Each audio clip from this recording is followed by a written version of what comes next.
Altec est une petite entreprise forte d'une équipe de 5 personnes, implantée dans le zoning de Warem.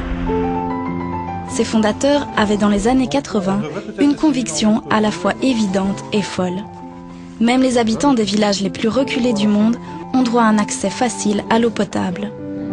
Pour venir en aide à ces villages, ils ont développé l'Hydropur, une mini-station de potabilisation de l'eau que l'on trouve maintenant déployée aux 4 coins de la planète. Nous avons déjà depuis quelques années, donc ça fait à peu près une vingtaine d'années, développé un appareil qui s'appelle Hydropur et qui était donc destiné aux pays en voie de développement et qui avait donc la propriété d'avoir des techniques qui sont extrêmement simples et donc très appropriées aux villageois. La station Hydropur doit pouvoir fonctionner une vingtaine d'années sans gros entretien. L'énergie nécessaire au pompage de l'eau est par exemple fournie par des panneaux solaires photovoltaïques.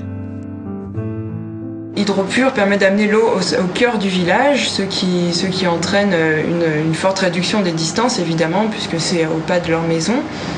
Et cela permet aux femmes d'avoir d'autres activités que la corvée d'eau. Elles peuvent avoir une activité artisanale par exemple, ce qui leur occasionnera un revenu. Et les enfants auront du temps également pour aller à l'école, ce qui est non négligeable. L'arrivée de l'eau potable provoque une petite révolution sociale et économique dont le maître mot est participation.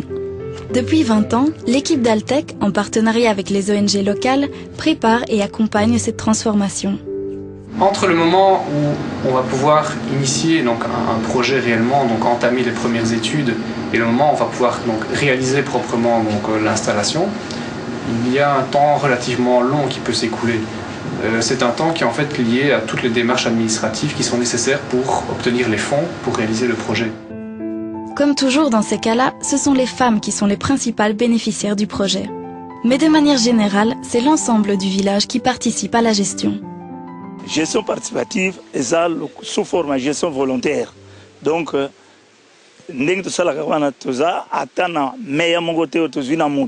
donc contribution à biso. Des comités de gestion sont formés.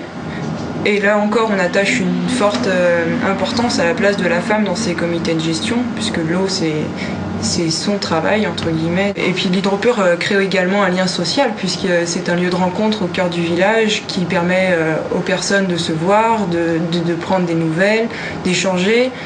Avec les formations et la sensibilisation également, on a la notion d'hygiène qui rentre vraiment en compte dans la vie de tous les jours des bénéficiaires. Les petits revenus issus de la vente de l'eau permettent au village d'assurer l'entretien de la station. L'eau est vendue à un prix très modique et décidé par la communauté pour que tout le monde y ait accès, même les plus pauvres. Et en fait, c'est pas l'eau qui est vendue, c'est le service de potabilisation, puisque l'eau, ils peuvent la prendre gratuitement dans la rivière, mais elle n'est pas potable. Et si elle est vendue, c'est pour pouvoir payer le technicien qui s'occupe de la station, tout simplement. Donc là aussi, c'est une plus-value économique puisqu'une personne travaille à plein temps sur cette station.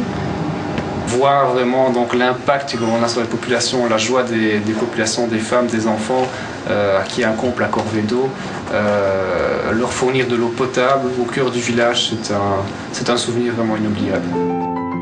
Cette approche intégrée, toujours soucieuse d'être soutenable ici en Belgique et dans les villages du Sud, est une démarche de coopération qui s'inscrit bien dans la logique du développement durable.